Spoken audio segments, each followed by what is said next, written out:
Hi, everyone, and welcome back. We are joined today by Alex Krainer, a market analyst, an international affairs analyst, and also a former hedge fund manager.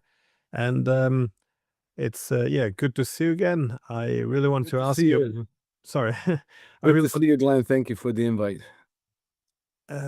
what's interesting to me now is a lot of the economic developments as a result of this war. Whoever I speak to, people have a fairly. It's quite easy to understand the Ukrainian position makes sense. The Russian position makes sense. One can understand what the Americans are trying to do after, losing this war. They would like to pull a bit out, get some of their money back, drop some of this on the Europeans before it all falls apart.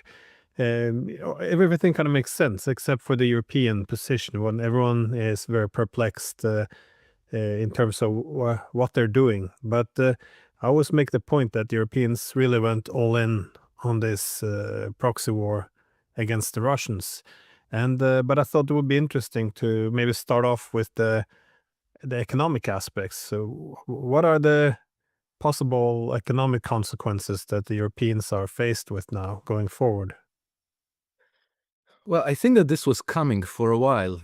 For as long as it's been clear that Russia would prevail in Ukraine, the economic and financial consequences for Europe and particularly for Great Britain were going to be quite grave. And what we know from if you followed the news over the last 3 or 4 years, that the situation is deteriorating. It's coming on the back of not only the Project Ukraine, but also we had the pandemic in 2020. We had before that we had the gradual introduction of these net zero policies. So, for example, in Germany, they started from the year 2000. They started phasing out the nuclear power plants, and they finished this on 15th April, I think, 2023 or 24, I forget. Very recently, they shut down their last nuclear power station, and then they also lost the Nord Stream pipelines, which were delivering large amounts of inexpensive, reliable supplies of natural gas from Russia for the German economy. How important was that? Well, in the words of one analyst, it was the cost of about $20 billion of Russian gas were powering the creation of $2 trillion of German final industrial products that they were then exporting to China, to the United States, and elsewhere. And now this is all in jeopardy. And I think that the ruling establishment was hoping that they would be able to prevail in Ukraine, which would make a number of things possible. It would, they would destabilize and regime change Russia, and then they would help themselves to Russian wealth and their assets. And the $300 billion worth of Russian frozen assets, they would have kept them. They would never have returned them.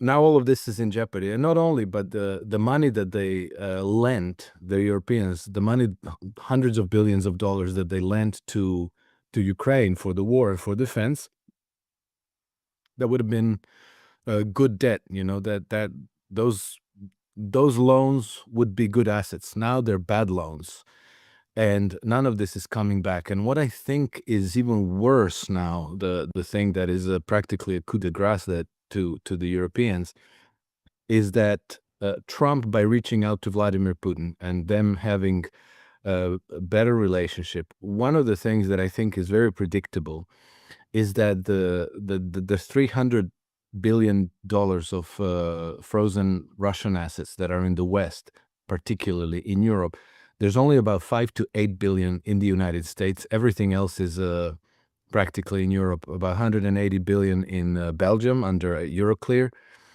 There's supposedly about $70 billion in France, about $37 billion in Britain. I think that one of the deals between Russians and the Americans is going to be that the Russians are going to invest this money in the United States. And, Donald Trump can always sweeten the deal and to say, okay, well, we'll unfreeze these assets if you invest it in the United States. We can relax some sanctions. We'll make everything better for you. And, in the same way that he has pitched the United States as an investment destination to the Saudi Arabia, to UAE and Qatar and so forth, he'll do the same for Russians. And for Russians, the move makes sense as well.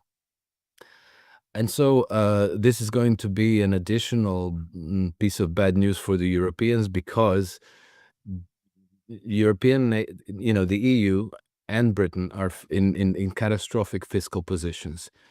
And they were counting on this money to repay some of their losses, to use that money as collateral to fuel a large new credit cycle in Europe, to create employment, maybe fund infrastructure investment, rearmament, and things like this.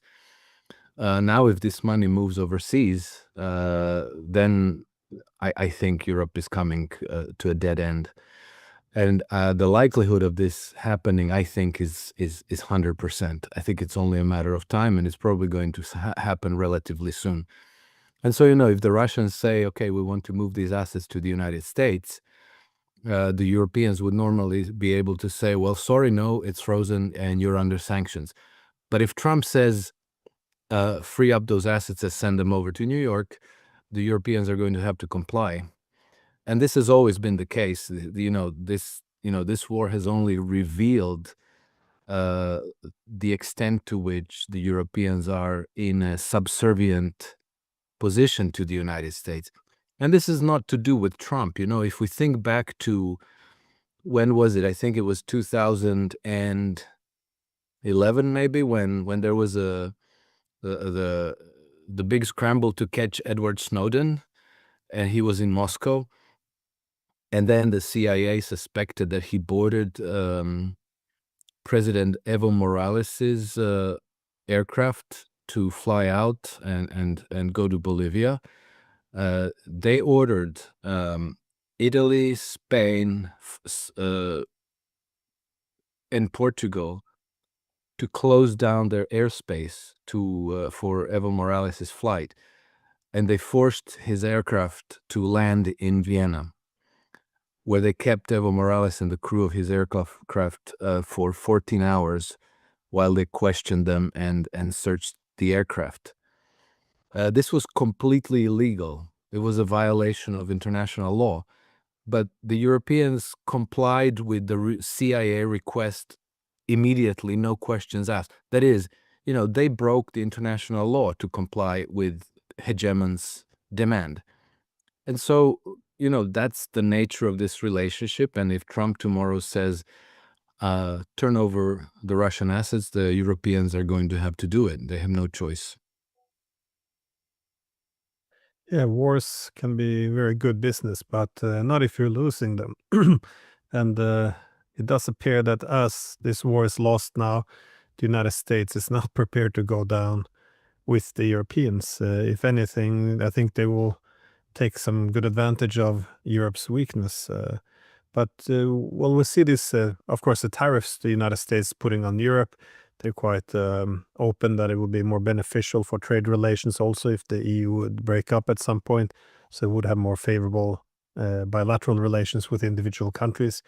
They now also were able to push this trade agreement, which doesn't, in from the EU's perspective, may argue that it doesn't make any sense. But it's not about economics only. They say the Europeans have to buy energy, have to buy weapons from the Americans, and as Europe deindustrializes, we see the Americans are going after European industries, incentivizing them to move to the United States. Again, much of this began not under Trump, but under Biden's Inflation Reduction Act. So, people tend to focus too much on personalities. I think this is the overall trend. But it does beg the question, though, is the United States able to make money of this? Because this is kind of Trump's whole pitch that the US is going into unsustainable debt. He will be able to pull up the United States, and everyone should pay back America its money. How do you see the United States coming out on top of this, though? Well, I always thought that the United States has a much more maneuvering space than other powers, other Western powers in this sense, and that they will be able to, let's say, manage the crisis, to engineer perhaps a soft landing. So, the debts are unpayable. There is going to be price inflation. There is going to be an economic crisis because, how do you repay $37 trillion worth of public debt? And that's just the public debt. If you take the total credit market debt, you come to something like $110 trillion. I don't know exactly what that is now, but I think it's north of $300,000 per man, woman, and child in the United States. That's preposterous. That's just simply unpayable. So uh, you are going to have a crisis of high inflation like we had in the 70s, or maybe worse. But, the United States being a superpower, they can manage the situation in a much better way. They're sovereign. They have sovereign monetary policy. Trump can go around the world and get other nations to invest in the United States, as we discussed, and they will.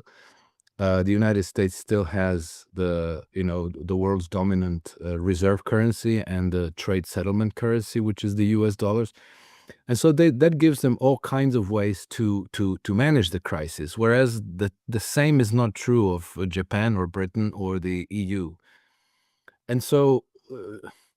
While it's difficult to measure these things on, let's say, on the level of aggregates, because the governments are publishing nonsense numbers and you can't really believe anything. But if you look at simply at the trend of prices of sovereign bonds over the last few years, and the bond prices started to go into a bear market in the summer of 2021. So this pretty much coincided with the U.S. withdrawal from Afghanistan, which is when I thought that the empire sustained a fatal wound. You saw that the British, European, Japanese bonds started to go into a bear market, and American ones as well. But if you look 5 years later, the American bonds declined maybe 20% or so from the peak. I regret that I don't have the chart exactly in front of me, but I published the chart in one of my last articles on Substack. And you looked at the European bonds sustained a much, much bigger loss, and the British bonds even worse than that.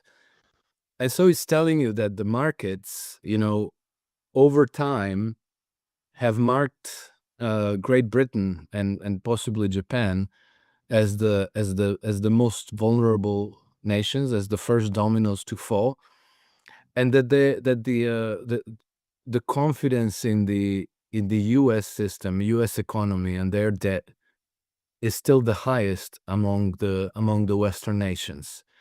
So ever since the U.S. withdrawal from Afghanistan, I've always believed that the Great Britain is exactly the weak link in the Western world.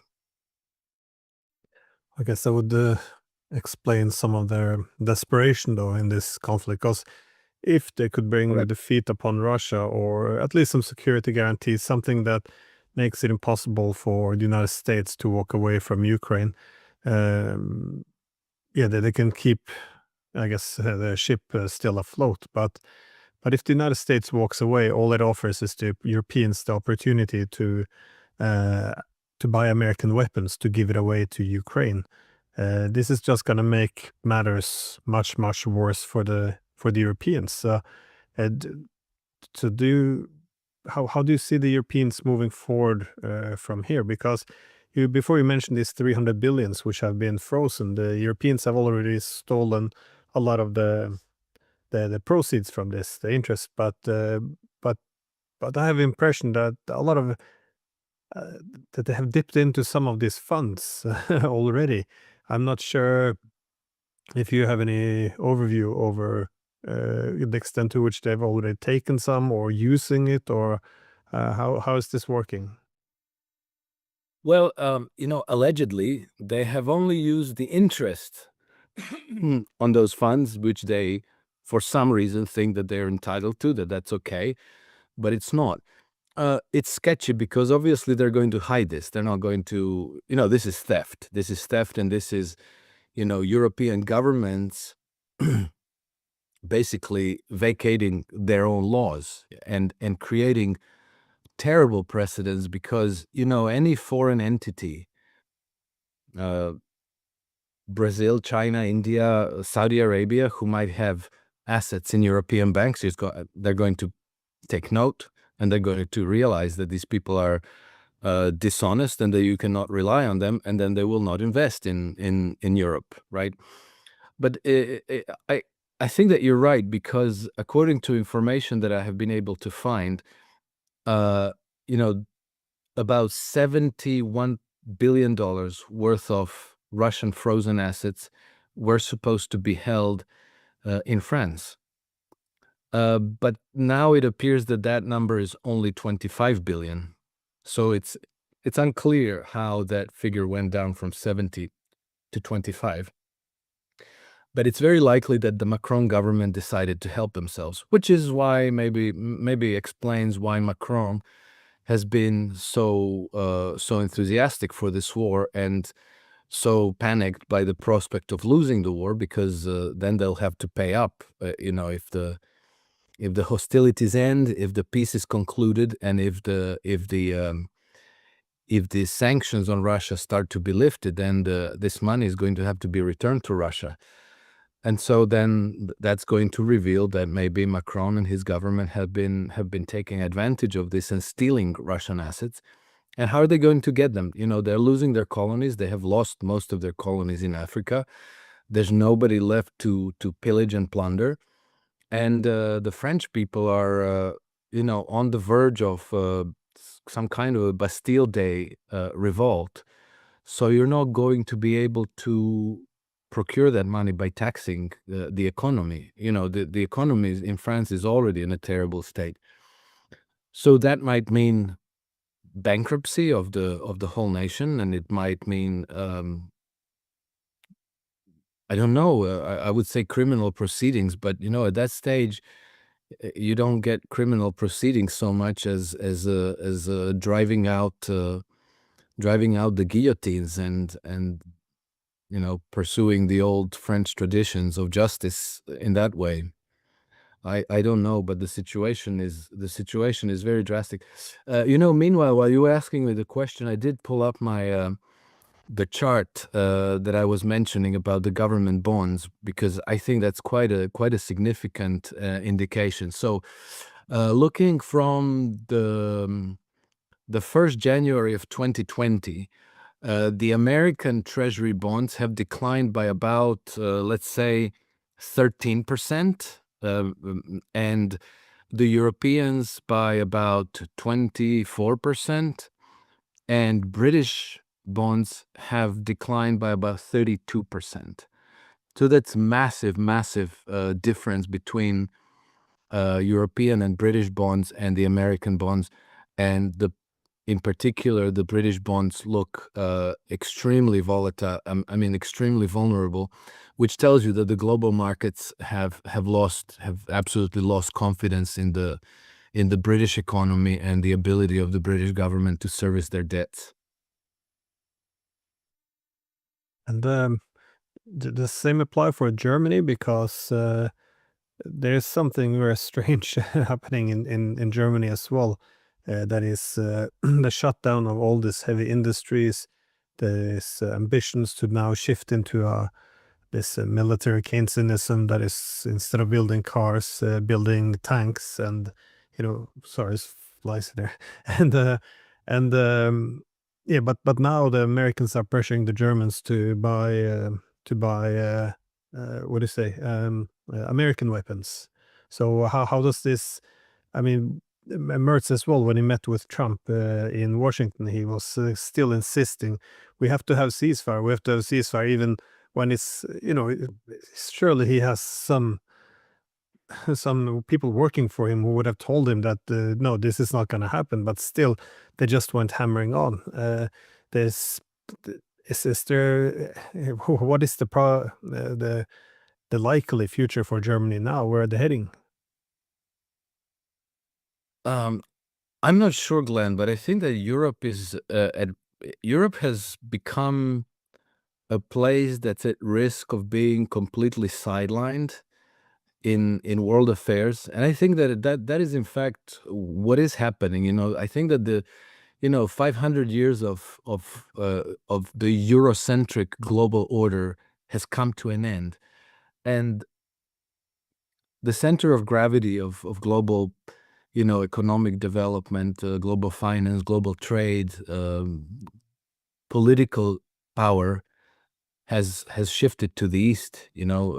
China, and in general in that region you have China, India, Japan, and then if this Bering Strait tunnel is dug up one day in the future, then the American continent then connects to this center of gravity.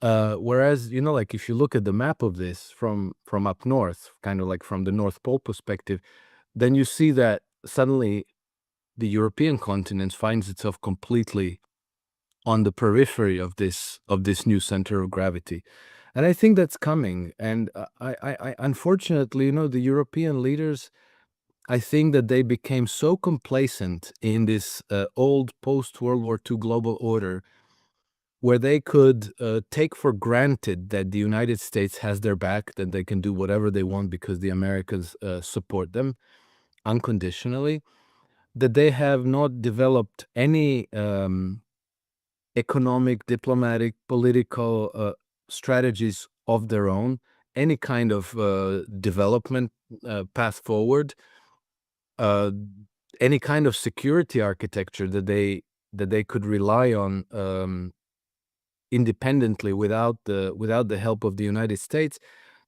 That now the Trump administration has come in and they've decided to change course of the American foreign policy. They find themselves completely at loss. And the meeting that we had this week in Washington with Merz and Macron and von der Leyen and Meloni, sitting there across the table from Donald Trump, like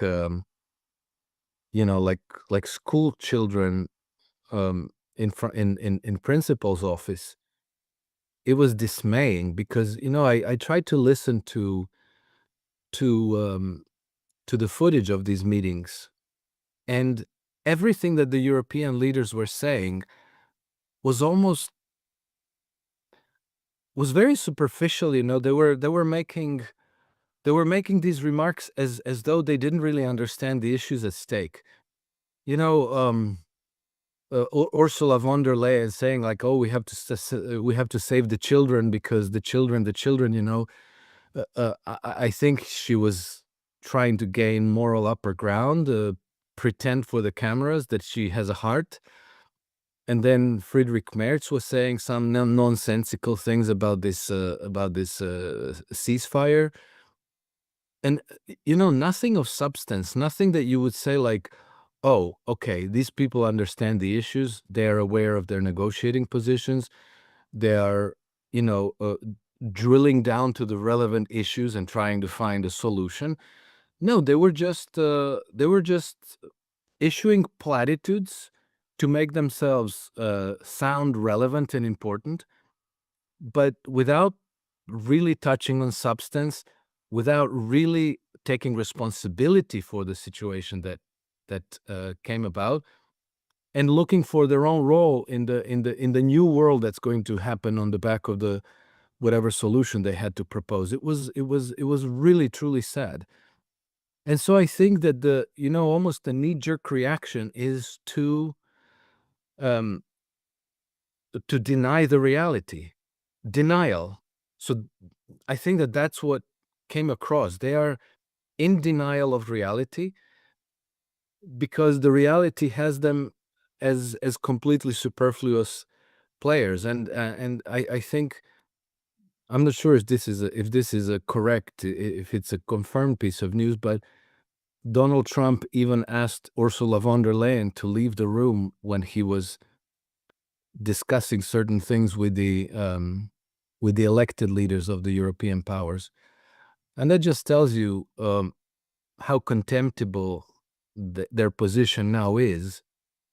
And I think it's largely thanks to them thoughtlessly, complacently following the policies of the financial centers, like Wall Street and the City of London, and having no thought of their own, what their countries needed, what their people needed, how to resolve the real issues of war and peace, security architecture, economic development, social development, and so forth.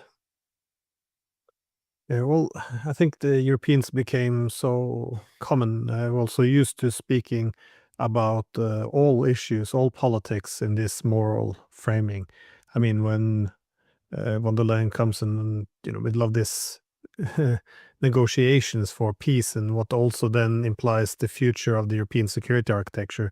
And she says, well, we have to get the children. All I think that Trump would hear is she's trying to pit the Americans against the Russians and make them walk back some of the agreements because, well, from my perspective, Europe has become very dependent on moral framing. I think a lot of countries do it, but the Europeans, they do it to a large extent. I mean, whenever you frame any issue in the language of morality, you don't have opposition anymore. That is, and we see this across Europe. If you discuss immigration, there's one thing you're allowed to say because it's moral, and the other one is, you're a racist or you're horrible. You can't take that position. Same as environment. Either you support the pouring money into this or you're a climate change denier. The gender issue, either you accept them or you're a bigot. And the same applies often in foreign policy. That is, we have this, all our foreign policies, all our wars, everything is but in human rights, but their democracy, freedom, as if this is what drives the foreign policy of countries. My favorite is possibly the idea that, well, NATO, we had to, 20 years of occupation was not enough in Afghanistan because we have to let the young girls go to school.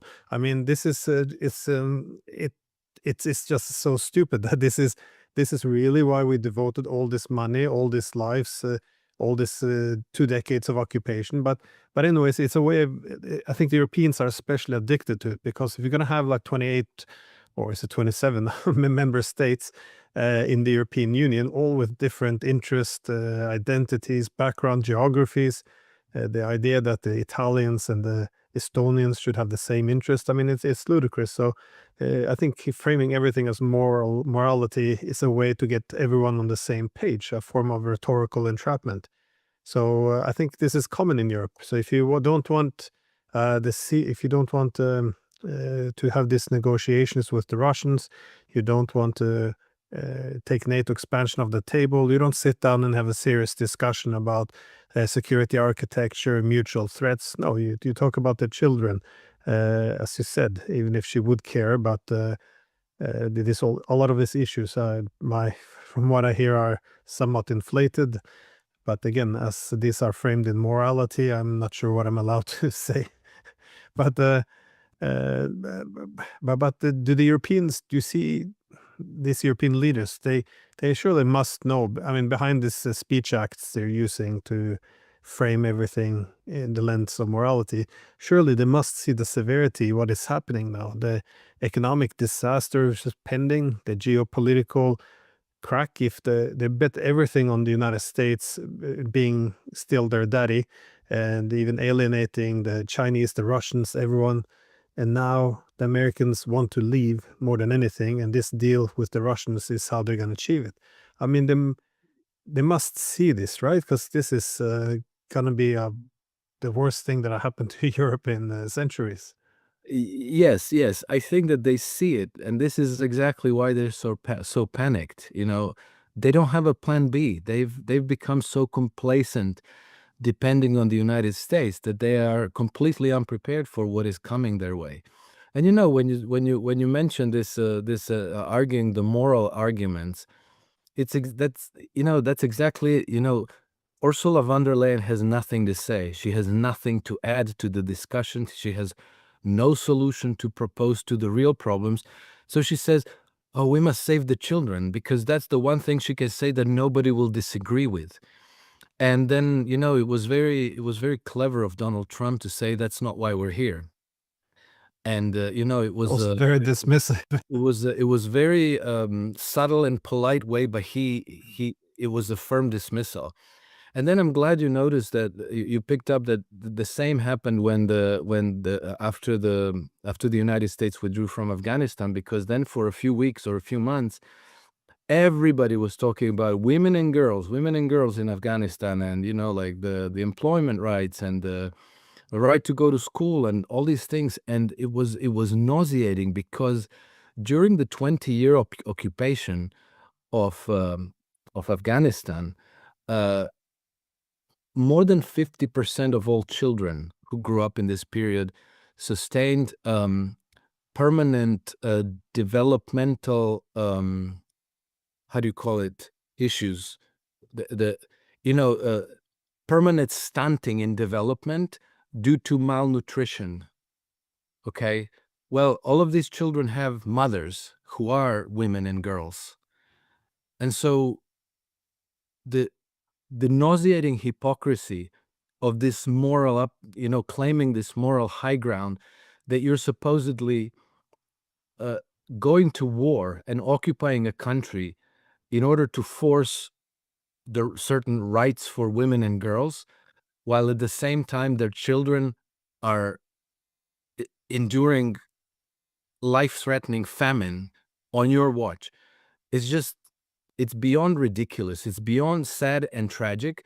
And then, with vis-a-vis Russia, I forget now exactly the last mm, example we had of this, but European leaders were falling over themselves to show this moral superiority to the Russians. And when in these international um, gatherings, Russian delegations would come to deliver their remarks, then the European leaders coordinated these theatrical responses where they would all pick up their things and walk outside of the room, because they will not listen to the Russians. And now they're desperate because they're excluded from discussions with the Russians about the future of peace in Ukraine. I think that the EU deserves everything they have coming their way. And I think that the future, probably not even such distant future, will inevitably lead us to the dissolution of the European Union and of NATO along with it. And so this will probably be a very, very severe crisis for Europe. My understanding is that there's a good chance that European countries like France and Britain, and maybe Germany as well, might slip into some form of um, social revolt or revolution, or even a civil war. But it's not going to be the first time in history that things like this happen. And I think that one thing that we can try to do now, because we're armed with all these means of communications and access to information, we should probably try to stop it, because these are really, really, truly tragic events that end up with uh, a great deal of casualties. A lot of people perish. Economies collapse. Famines also frequently arise in these situations. And so it would be best to avoid this. But in order to avoid it, we're going to have to reach out to the Russians and make peace and discuss a common security architecture for the future, rather than pretending that we have the moral upper ground and refusing to talk to them. Well, just a quick note on the Afghanistan issue, though. There's actually leaked documents, I think it was WikiLeaks who leaked them, of the CIA who actually addressed the issue that the support for the occupation of Afghanistan was dropping in Europe. So they actually came up with the best solution. Let's frame it as women's rights, because this is something Europeans care about. So it's not as if this is accidental. It's quite strategic, but this is a disturbing trend also in Ukraine, though, because they did the same thing in 2014. It was like, well, we have to help the Ukrainians achieve their democracy. So, we topple a government which had been put in place through through a democratic election. You only had a minority of Ukrainians who actually supported the Maidan. Even fewer supported the coup, and yeah, it instigated a regime change, and all of this was moral. And then, of course, the Donbas people are not in favor of this. They want their actual government back. So, well, we have to help Ukraine. So now we're going to kill Ukrainians in Donbas. I mean, 2019, when the Ukrainians finally were allowed to vote and they voted for the peace platform of Zelensky, not only had the US trained nationalists who opposed it, but you also had the Western backed NGOs, such as the Ukraine Media Center, who then put up this red lines list for Zelensky, essentially everything he had run on, which 73% of Ukrainians voted for. All of this was on this. And again, this was, oh, are we going to stand up? We're not going to let Ukraine capitulate. So always in the language of morality. And for me, part of the worst possible thing was this, through the past 3.5 years, this idea that we're just going to pump in all the weapons we have and also boycott all diplomacy, which means we're going to fuel the war and leave no diplomatic path to exit it. But we have these moral slogans. The war ends when Russia decides to pull out. I mean, no, it won't. This is the Russians see this as an existential threat. When they pull out of Ukraine, NATO enters. This is everyone knew this. This was nonsense. But anyways, they're able to sell this to the public and to the political class, and it's impossible to take an opposing position because they already explained that their warmongering is in the name of morality, and anyone who opposes them is immoral. So it's Oh, yeah. oh, by the way, Glenn, I wanted to add something with regards to the future of Europe, because the current leadership of Europe is now determined to join the war against Russia directly, but they will not be ready, but according to their own judgments, right? They won't be ready to do that until at least 2028, 2029, which is why they're desperate for the war in Ukraine to continue until then, because it's easier to join an ongoing war than to contrive a brand new one, because you have to set it up, you have to create justifications, you have to create a pretext. All of this out of whole cloth is difficult to do. So they're desperate for the war in Ukraine to continue until they're ready to join it directly.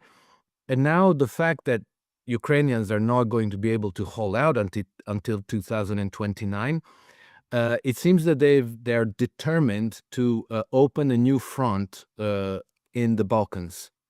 And I've been observing that in the Balkans, we've had increasing tensions in Bosnia and Herzegovina, and increasingly frequent provocations that are happening between Serbs, Croats, and Bosnian Muslims.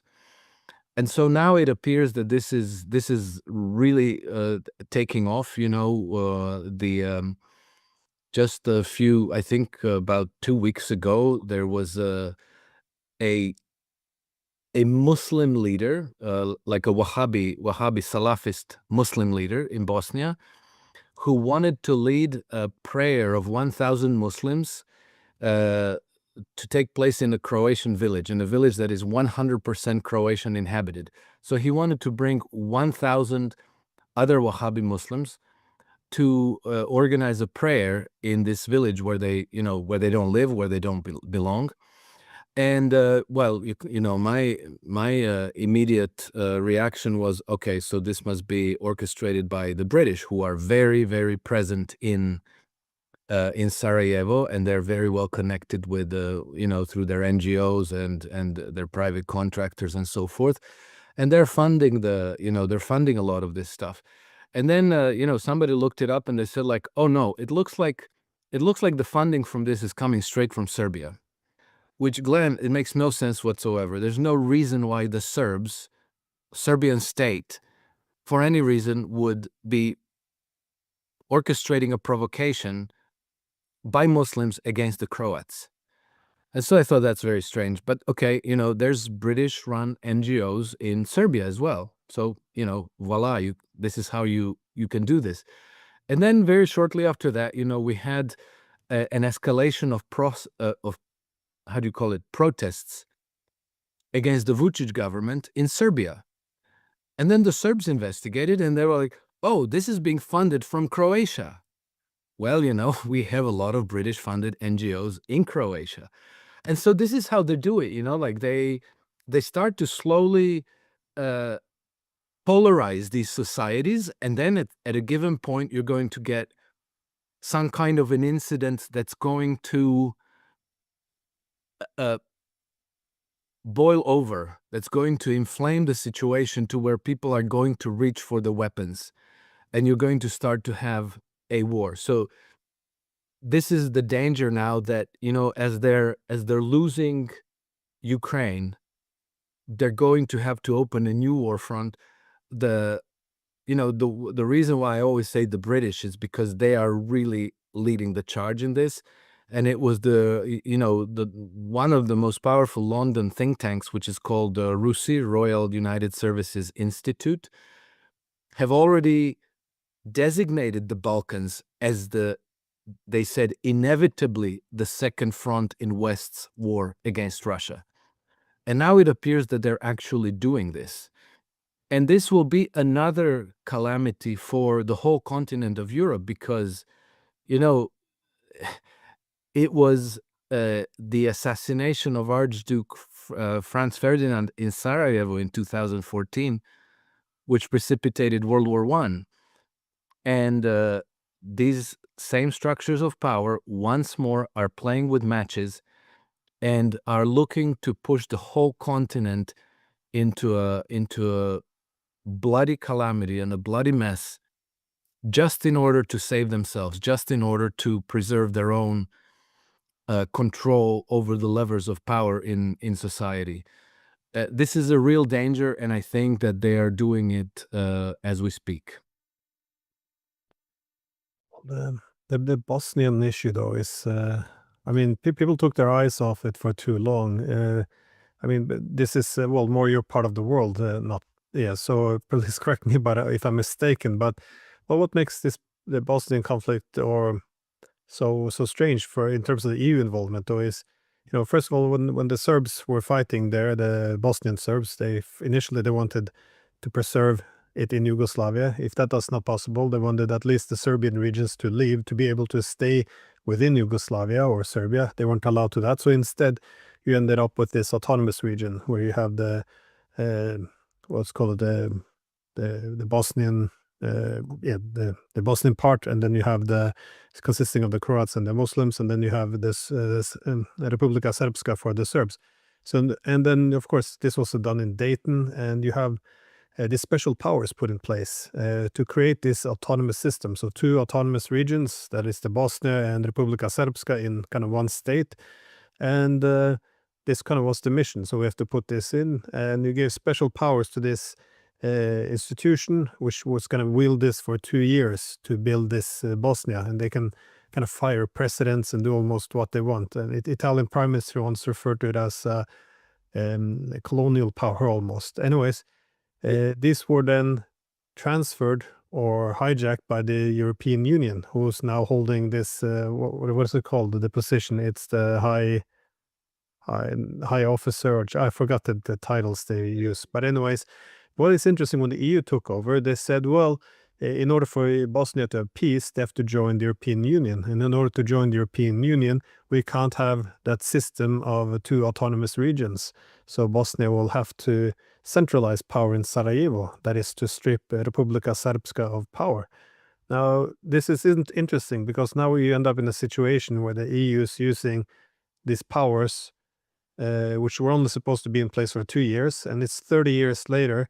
And instead of using this according to the mandate of creating two autonomous systems, they're using it to try to dismantle the two autonomous. And so whenever they go after the Serbs in Bosnia, there is an awkward situation where they're actually undermining the Dayton Agreement. But then the Serbs can push back and say, well, the Dayton Agreement says something very different. And then they have to say, well, it's the spirit. And it's very awkward. I don't know. This is, like I said, your Croatian, this is your neighboring country then. But how do you see a possible conflict there unraveling if this is a possible next front line? I don't know how I see the conflict unraveling, but I can see the telltale signs that they are trying to provoke a conflict. And what is dismaying about you're very correct that the EU is running Bosnia like it's a colonial possession, and the office that you name, I also forget exact title of it, but the man is running Bosnia like a viceroy. He's an absolutist dictator in Bosnia and Herzegovina. And rather than pacifying the region, they are doing everything to escalate the tensions and to polarize the situation. And that makes it very difficult to predict what might happen, because people are, up until recently, I've heard a lot of Bosnian politicians who say like, oh, no, like there's no chance that there's going to be war here again, because nobody wants war. Nobody wants war. But, through history, the orchestrating wars has always been a matter of staging provocations, staging atrocities, where you get a group of, let's say, extremists, violent extremists. You pay them some money, and let's say you get a bunch of extremist Croats. You pay them money and you tell them, go to this Muslim village and slaughter a whole bunch of completely innocent Muslims. And you already have the press there. You make sure that either the perpetrators put everything on video, or you already have, as they've done in the 1990s, you already have CNN or BBC crews there recording the event. And then you immediately push it out to the media to say like, oh my God, look, the Croats are slaughtering the Muslims. And then if that doesn't get the war going, then you repeat and you find a bunch of violent extremists on the Muslim side, and you tell them, okay, go to this Croat village and slaughter a bunch of people. Make sure it's all on video, and it's going to go, and then you get the war going. And this is what was done by the British, who were in charge of, in control of a town called, how do you call it? Ahmici. It was something like the Bucha massacres, and it was supposedly done by the Croats, but as we now know, it was almost certainly perpetrated by the British. And the reason why they did it is because there was an alliance that formed between Croats and the Muslims against the Serbs. And this alliance was starting to prevail over the Serbs, and they were starting to have successful military campaigns, and this was completely derailing the British plans for Bosnia. And so they decided to destroy this alliance, and so they first orchestrated one massacre of Muslims against Croats, which was smaller, and then they orchestrated another massacres by the Croats against Muslims, which was bigger. I would, this this may seem incredible, but I was relatively close to this event. I know people who know these events, but for English language readers, I would recommend a book by a British journalist, British author. Her name is Carol Hodge.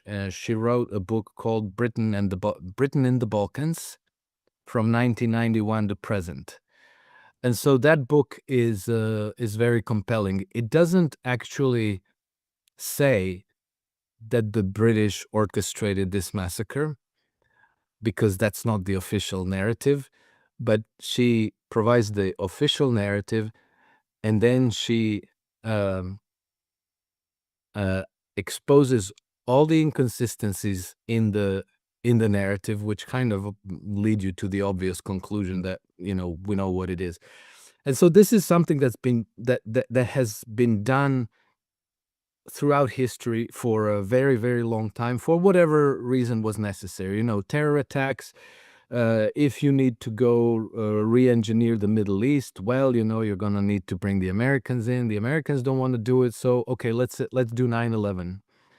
And then, for a different reason, maybe you need a Bucha massacre because you want to derail the peace negotiations between Ukraine and Russia, and on and on and on and on. This is almost part of the playbook, and we are seeing it now implemented in the Balkans. And how it's going to answer the question, how it's going to go. Well, if it's up to the people, it's going to be diffused. But the people need to be informed correctly, rather than being fed propaganda, lies, obfuscation by the mainstream media. And that's part of what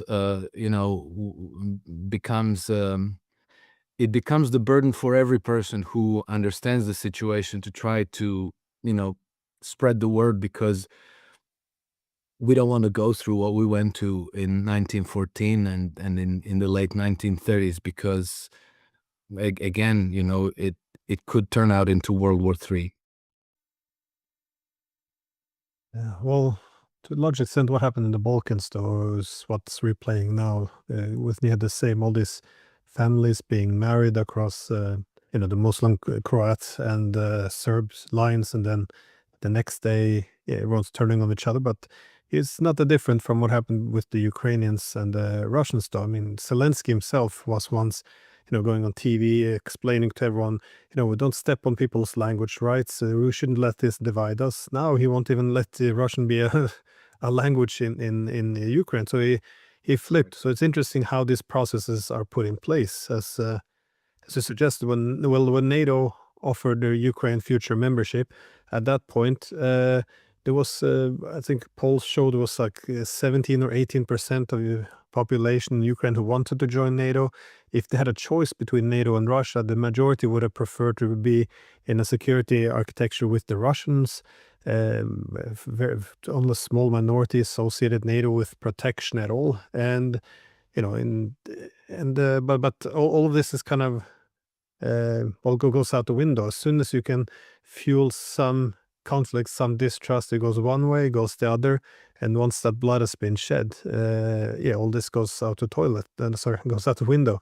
So it's no, the being able to instigate conflicts. It's they made an art form out of it. It seems. Yes, exactly.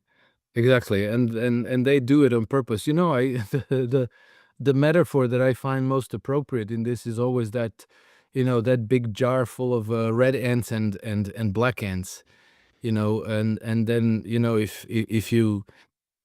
if you put, how do they say, if you put 100 red ants and 100 black ants into a jar, and you observe what happens, nothing happens at all.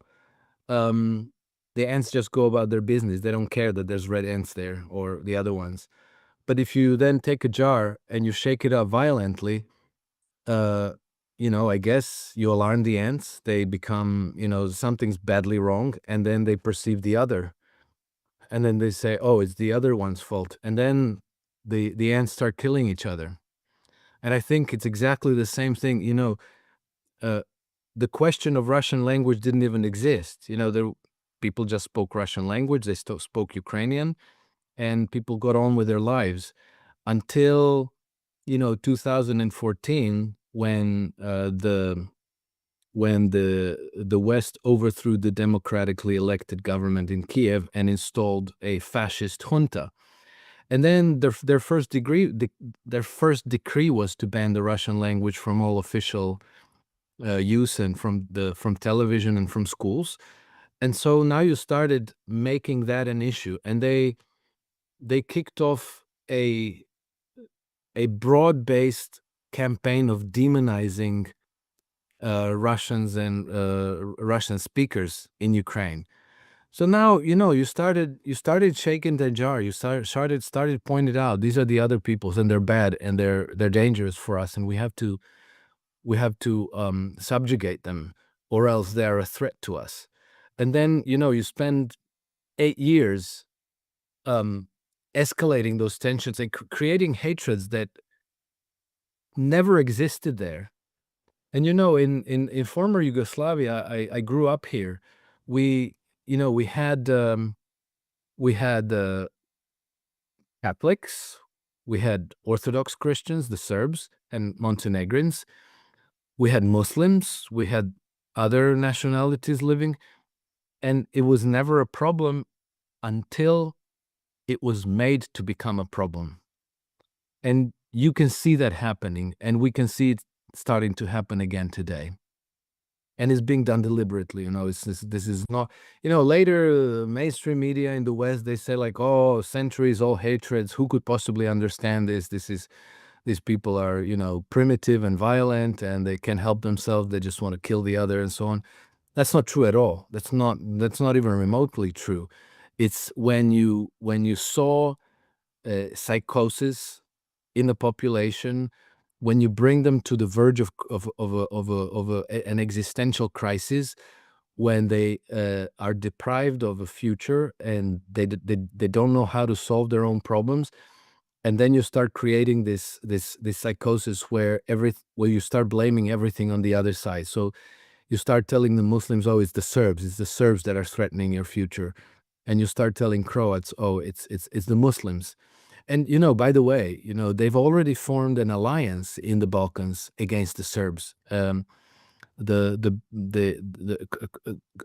Croatia, Albania, and Bulgaria have signed a military alliance, and we've never had a military alliance with Albania or with Bulgaria. We have nothing in common with them. There's no reason for us to have a military alliance, except for the fact that Croatia is to the west of Serbia, Albania is to the south of Serbia, and Bulgaria is to the east of Serbia. So we kind of surround Serbia.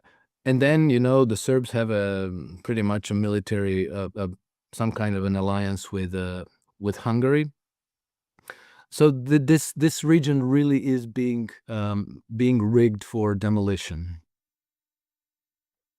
Well, just on the last note before I forget, it's a similar thing was revealed. This kind of, you say, shaking the jar with the red and the black ants. This WikiLeaks cable from the American ambassador in Syria. It revealed a similar strategy there, when they said, well, we should stoke some fear, and with the right ethnic groups about about Assad government. And if this happens openly, it's not so bad either, because then we also make the government paranoid that regime change might come. So if there is any protest or uprising, that they will overreact, which will then get the spiral of violence going. So again, this is this sitting on the sideline and say, this primitive, violent people, while in reality you're sitting there planning how to instigate tensions between groups. It's quite remarkable. Anyways, Alex, thank you so much. I always enjoy speaking with you. Thank you so much. Thank you, Glenn. Always a pleasure to be with you.